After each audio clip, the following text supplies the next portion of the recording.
sur les raisins du Nord-Isère. Et oui, cette année, les vendanges sont ultra précoces, comme au domaine du Loup des Vignes, c'est à Saint-Savin, où les vendanges ont débuté hier avec 2 semaines d'avance. Sarah Cadipasquier, vous y étiez. Sur les coteaux du domaine du Loup des Vignes, une quinzaine de vendangeurs s'activent, ciseaux à la main, pour récolter les grappes de raisin. On les pose juste dans le seau et puis quand il sera plein, on ira le verser dans le tracteur et puis ensuite c'est le patron qui s'en occupera. Cette année, à cause du manque d'eau, les raisins sont moins gros, constate Mario, copropriétaire du domaine. Alors les raisins ils sont jolis, mais par contre il n'y aura pas de jus. Voilà. Cette année, je pense que ça va être très compliqué à cause de la sécheresse. Mais ce n'est pas la seule conséquence de la chaleur, selon son épouse Stéphanie Lou. Les feuilles sont vraiment jaunes, elles ont vraiment souffert beaucoup cette année. Il y a des pieds où il y a quasiment plus de feuilles, elles sont marrons.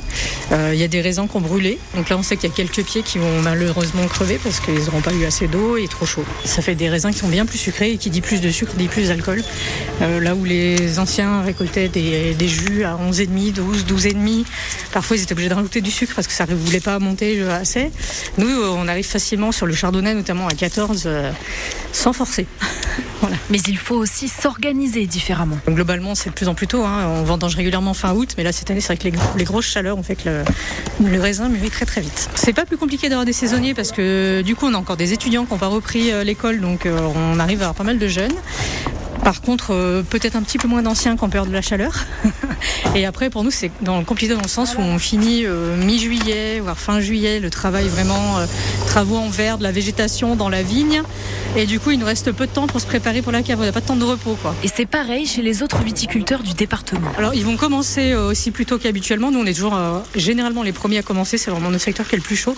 Mes collègues de Saint-Chef ont généralement une semaine de décalage avec moi. Et puis après, le Trièvre, mi-septembre. Eux, ils sont en altitude le Trièvre, donc d'habituellement, ils vendangent fin septembre, voire début octobre. Voilà, donc ils sont quand même bien 15 jours, 3 semaines d'avance. Pour s'adapter au réchauffement climatique, Stéphanie Lou s'apprête à planter de nouvelles vignes dans un secteur moins exposé au soleil. Stéphanie Lou, que vous venez d'entendre, c'est aussi la présidente du syndicat des vins de l'Isère.